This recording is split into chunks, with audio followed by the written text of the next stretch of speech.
I'd now like to introduce our speaker, Christine Holmes.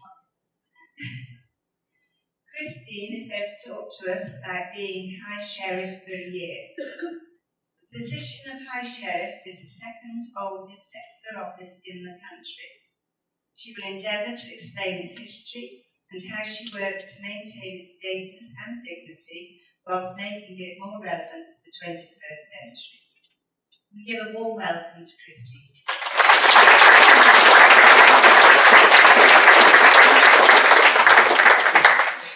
A very good morning. Thank you for asking me to speak to you today about a year as High Sheriff. I'm going to tell you a little of the history, the nomination process, the Under-Sheriff and uniform, and in particular my uniform. I will tell you about my year in office and seek to show how I went about achieving my aim to celebrate Shropshire and its communities. The office of High Sheriff is the oldest secular office in the United Kingdom after the Crown and dates from Saxon times. The exact date of origin is unknown, but the office has certainly existed for over 1,000 years since the shires were formed. As the Wessex Saxons took over Mercia in the 10th century, the new lands were divided on an honorary basis. The current Under-Sheriff, Madeline Butcher, practiced as a solicitor in Shropshire before retirement.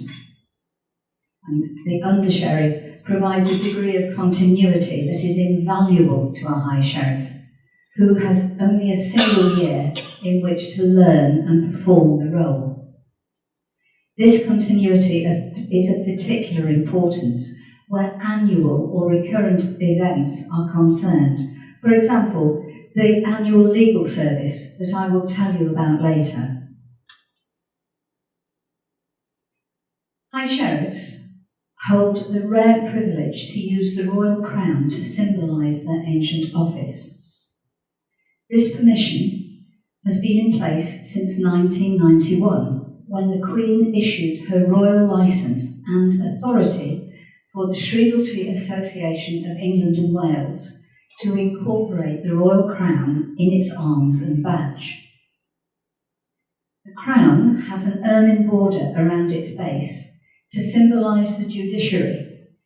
The swords are in saltire, crossed in an X shape, with the blunt sword that represents mercy and the sharp sword, justice. The Tudor rose symbolise England and the cross-leeks, Wales. The wreath of gold oak leaves is representative of the national tree of England.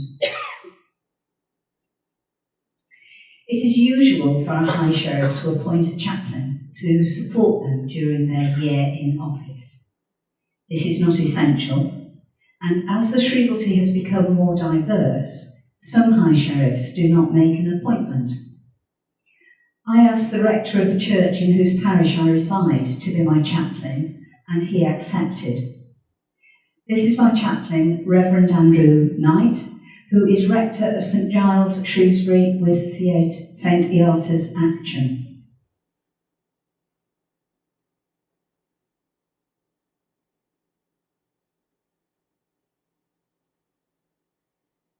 The ceremonial uniform worn by High Sheriffs is called court dress. It has remained essentially unchanged since the 17th century and consists of a black or dark blue velvet coat with steel-cut buttons, breeches, shoes with steel-cut buckles, a sword and a cocked hat. A lace jabot is worn around the neck, and some High Sheriffs wear their military uniform instead of court dress. Female High Sheriffs generally adapt the style of traditional court dress to suit their needs. Tradition is that Lady High Sheriffs include one or more ostrich feathers in their hat. Here are a selection of High Sheriff uniforms. Of the two men, one is in court dress and one is in military uniform. It is permissible for one who is entitled to wear it by virtue of a military background. The ladies show a wide variety of styles, but note the steel-cut buttons, hat, and ostrich feathers. My uniform was the first time I had had anything made for me, and I was delighted to find Frances Haig, who has an establishment in Shrewsbury. She was extremely helpful with advising on the design, and subsequently she made the outfit for me. Frances, would you like to get up and take a bow?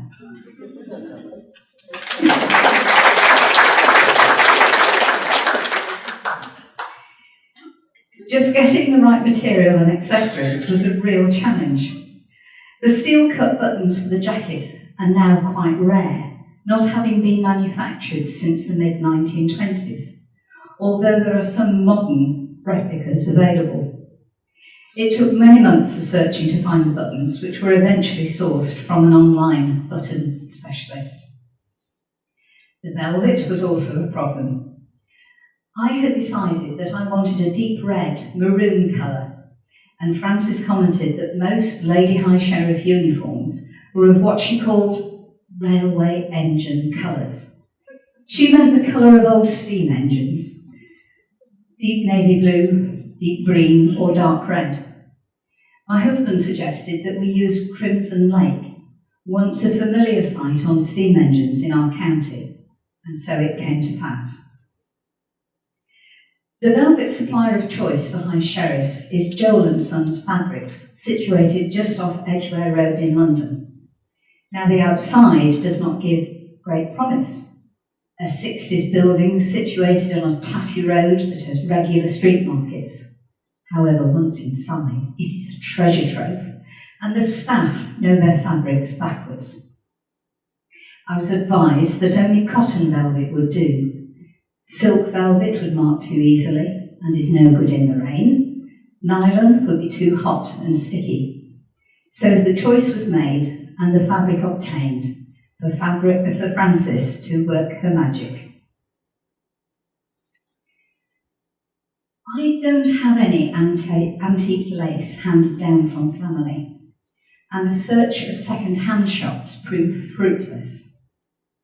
I already knew a Shrewsbury lacemakers group who meets every month on a Saturday in Bayston Hill. Often, the attendance is 50 to 60 people who work on many different lace types and designs. Dare I ask them to make lace for my cuffs and jabot so that everything in my outfit was made in Shropshire? A tentative email was immediately returned with, "Can we meet? And yes, we would very much like to provide some lace." Are there any lace makers in the audience today? That's a shame. There are 2 lace patterns designed especially for me, and many of the lace makers helped in the making. The lace was presented to me in a beautiful silk box with an inscription on the lid, and it is my intention to hand this on to the next Lady High Sheriff.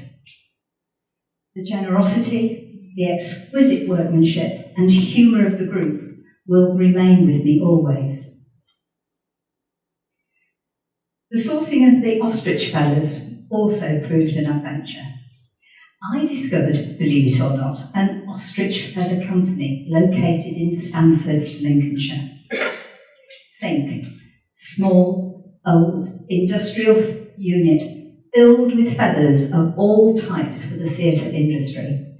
The sort of place where you would go for your Strictly Come Dancing accessories. Beautifully coloured feather stoles, fans and masks, mostly made out of ostrich feathers because they are the best for taking up the colour and shaping. A purchase was made at a very reasonable cost, and a number of different sizes and colour variations from white to cream. Now to the hat. This proved a lot more difficult.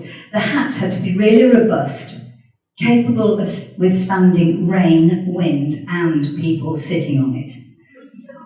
Walking out of town one day, I called in a pre-loved shop. No, there was nothing on view, and as I was walking out, the owner asked if she could help. I showed her a swatch of the fabric, and the response was, "Hold on a tick, I might have something upstairs." She returned promptly with a creation.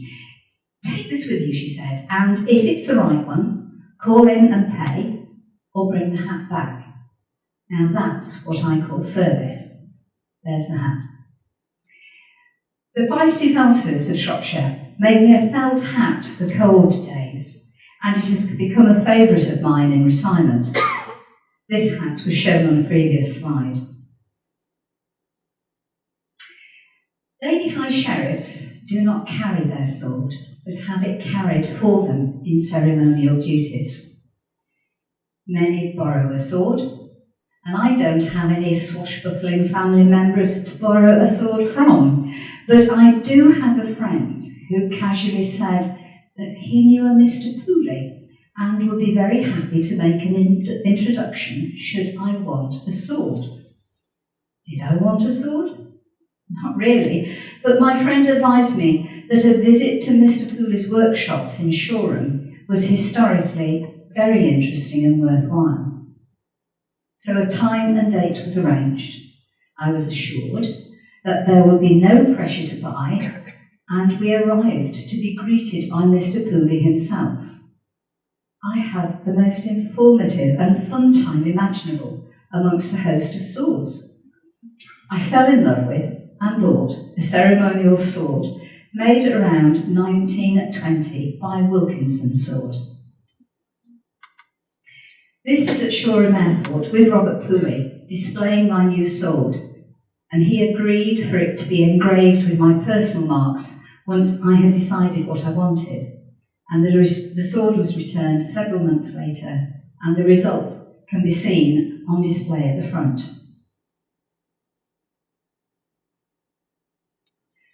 What I wanted to achieve in my year was to celebrate communities of all different types in Shropshire.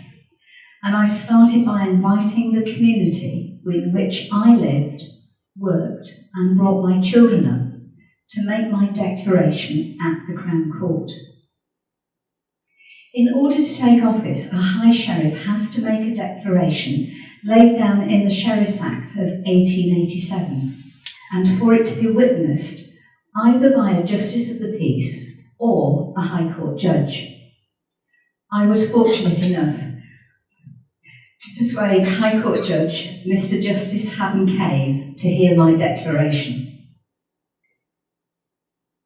I sought to be an accessible High Sheriff to all in the county, irrespective of race, colour or creed.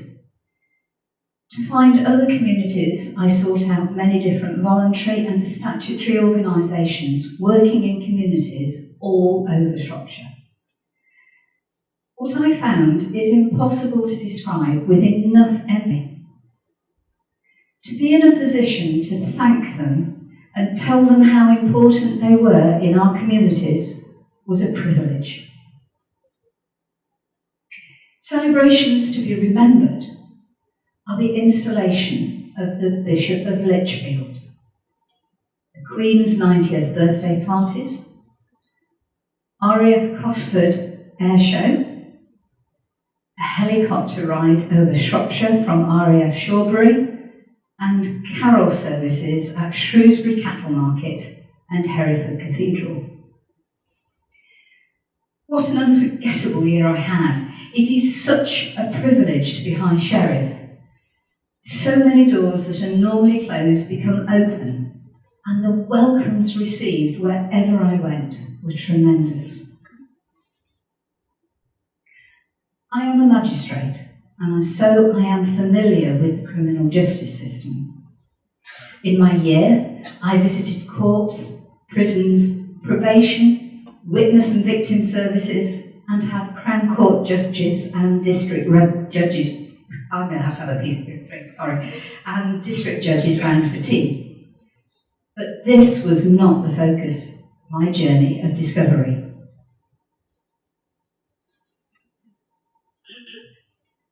I also spent time with the police service.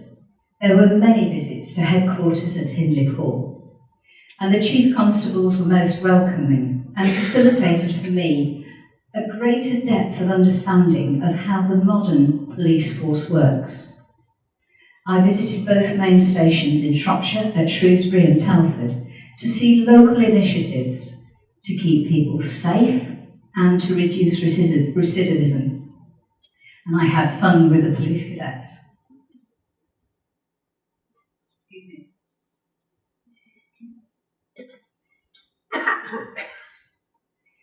Perhaps unusually for a lady High Sheriff, I hold a full motorcycle licence. I rarely ride myself nowadays, but with my husband, we often go touring, and it was great fun to turn up at some events on a motorcycle, in particular those with a motoring or vintage theme. This was another way in which I sought to be accessible to good effect. Although our police commissioner and police and crime commissioner was on the point of ejecting us from a police station car park before we took our helmets off, and he recognised us with a degree of surprise and embarrassment. I chose to celebrate the county of Shropshire with its rich communities and also to champion volunteering in all its forms. I sought out smaller community-based events in addition to larger ones, and I had no idea how intoxicating these themes would prove to be, or the joy of meeting people who never dreamed they would be talking to a High Sheriff, one of the two royal representatives in the county. This is with Shropshire and Newport Canals Trust volunteers. Celebrating the Queen's 90th birthday provided a brilliant opportunity for parties of all sorts, and I want to describe one in a village hall of Bucknell, right on the Herefordshire border. Here was a village community that had come together for a tea party and had decided to invite the High Sheriff. They were astonished and delighted in equal measure when I said yes. I turned up to find a hall full of people of all ages enjoying afternoon tea. And it was here there was an additional theme of my year of office was established, that you can never have too much cake. The villagers did the Queen proud with a feast that was excellent in all respects. Home-baked cakes, pastries and sandwiches to die for. But the icing on the cake, if you will forgive the pun, were the people themselves.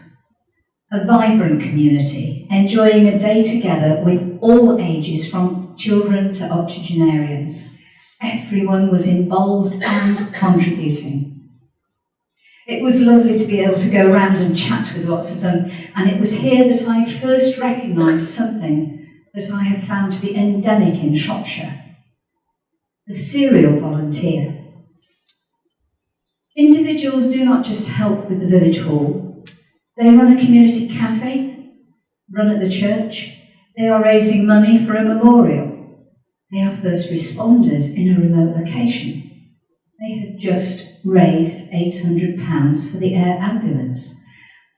I could go on, but I'm sure you get the picture. That day was a real joy. Next, I would like to describe contact with our fire and rescue service. Shropshire is a big rural county, the largest inland county in England, and providing a fire and rescue service giving good response times is a challenge, and this challenge is largely met through part-time or retained firefighters. We have only 3 fire stations where full-time shift working is employed. Elsewhere, we have 20 stations, all staffed by part-time personnel. For this to work, there is a great reliance on the community and local employers being willing to release staff at a moment's notice for emergency call-outs.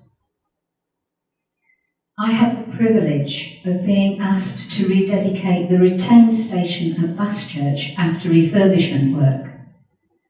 The camaraderie and dedication of the people I met blew me away.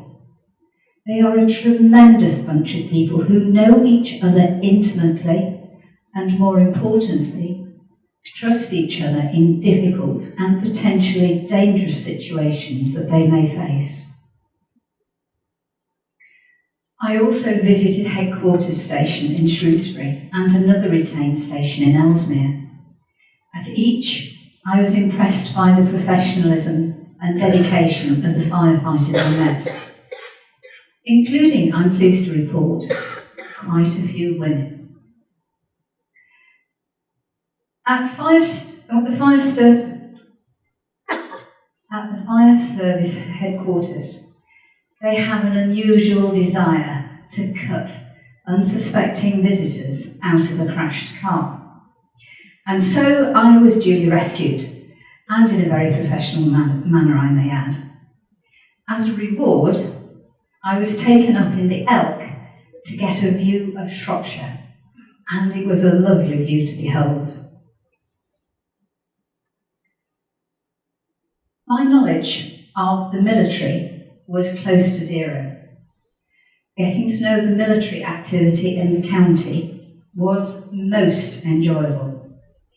We have two centres of excellence with RAF Cosford, the main school of engineering, and RAF Shrewsbury with its military helicopter flying and air traffic control schools.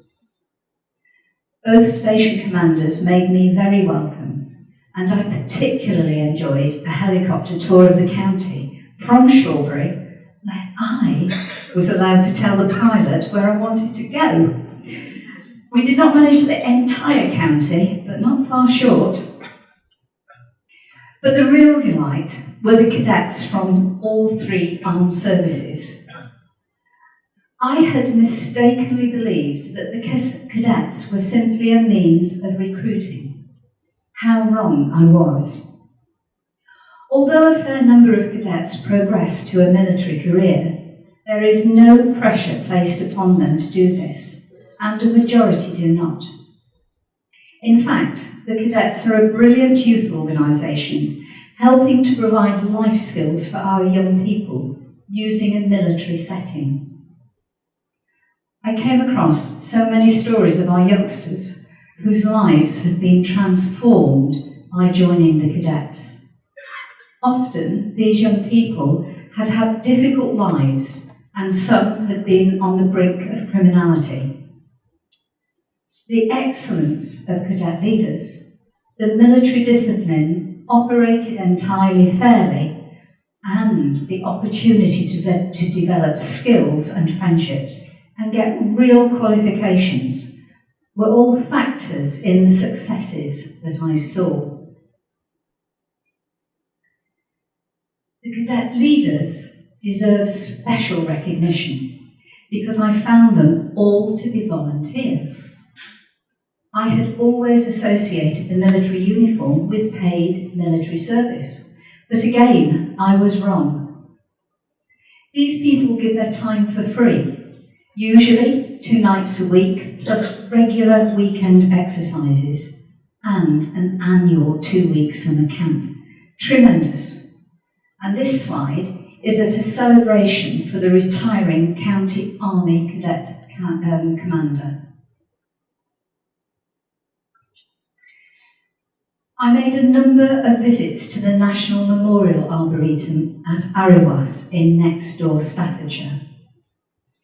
One was on Armed Forces Day to witness the laying down of the guidon, or battle honours of the Shropshire Yeomanry, of the Royal Yeomanry, who have a strong Shropshire connection. Here I am, lining up along with another High Sheriff and military dignitaries to take the salute of the march past on the day.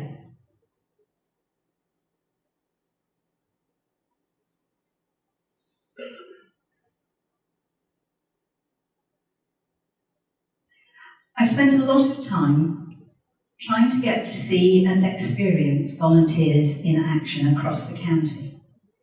And this often included support services to the elderly, the sick and the disabled. I was touched by what was going on under our noses, but unseen and often unsung.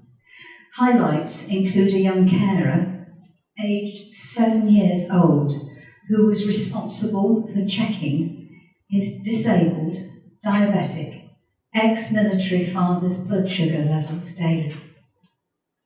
He did not see it as anything out of the ordinary. I also saw so many volunteers driven by personal experience to help others. Brilliant examples are the Parkinson support groups, the Autism Hub, where those with the condition can meet and associate in an environment free from risk or judgment, and hearing and sight loss voluntary workers. Finally, there were the support groups and provision for the elderly, in particular those with cruel, debilitating dementia. All these and more, me feeling tremendously proud of the voluntary work that goes on within our county. As an example of a vibrant community, in July of my year, I spent a day in Clipbury, Mortimer, visiting gardens that had been opened by ordinary people wanting to help raise funds for St Mary's. It was a lovely sunny summer's day, and it was great to meet people who had worked so hard to make their gardens beautiful. It was a great service of traditional carols with local farmers, handbell ringers, and a primary school choir, followed by excellent mince pies and mulled wine. Unfortunately, I was unable to attend a similar service at Lichfield, so I chose to go on Boxing Day to a service of thanksgiving and reflection.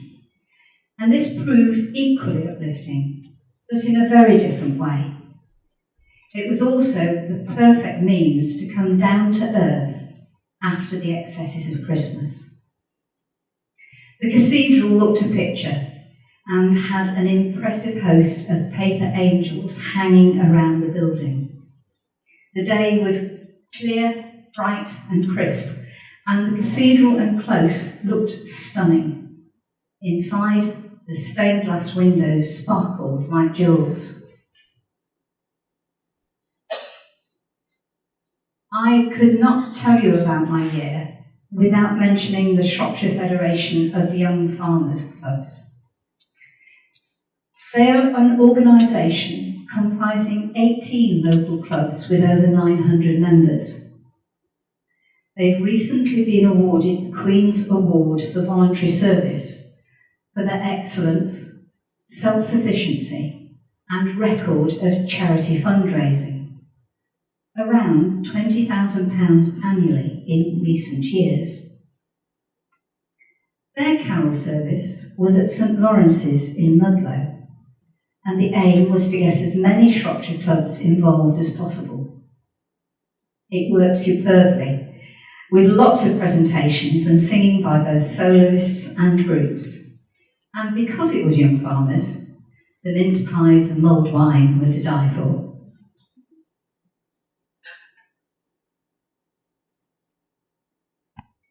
As I said at the start, it was the people that made the year special. So, over 200 engagements, 8,000 miles, and over 500 handwritten letters of thank you, the year ended. And I feel so privileged and humbled to have been High Sheriff. To finish, I have two thank yous. Thank you to the University of the Third Age for inviting me to speak and to relive a superb year, and thank you for your kind donation. I have chosen the Magistrates Association because it works for justice in England and Wales by engaging with the public, politicians, probation, Her Majesty's Courts and Tribunal Service, Crown Prosecution Service, the media, and many other organisations, and the MA is funded by membership subscription and charitable donations. Thank you.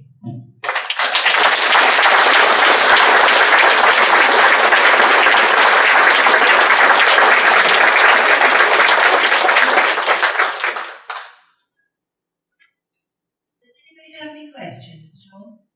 I'd like to ask Christine. I think she's covered absolutely everything. Come on, must be something. Except you covered everything except how did you plan to do all the things that you've done in 1 year and a year to do it in?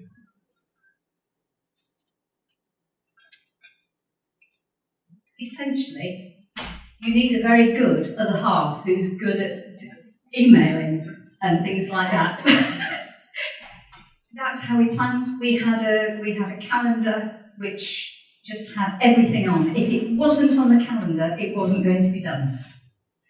And that's how it was done. It took an awful lot of organisation. And I don't have a PA to do it other than my husband who sat over there. So that's how it's done.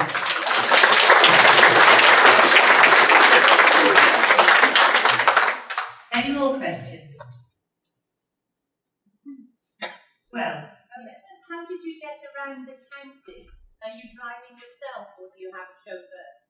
the question was, how did you get around the county? Did you drive yourself or did you have a chauffeur? Husband. It was either in the car or on the bike, the motorbike, and that's how we got around the county. I wish I'd had a chauffeur, yeah. Any more questions? Do you get to keep the uniform? Do you get to keep the uniform? I do. I paid for it. But what good is it going to be? Don't think it would fit anybody else. Quite tiny, aren't you? Wasn't it? Any more questions? Well, you are obviously very down to earth. You're a people's person. And I was very surprised about how accessible you were to everybody in the county. And I had no idea that it was just right to the High Sheriff and they make them visit a small village hall somewhere.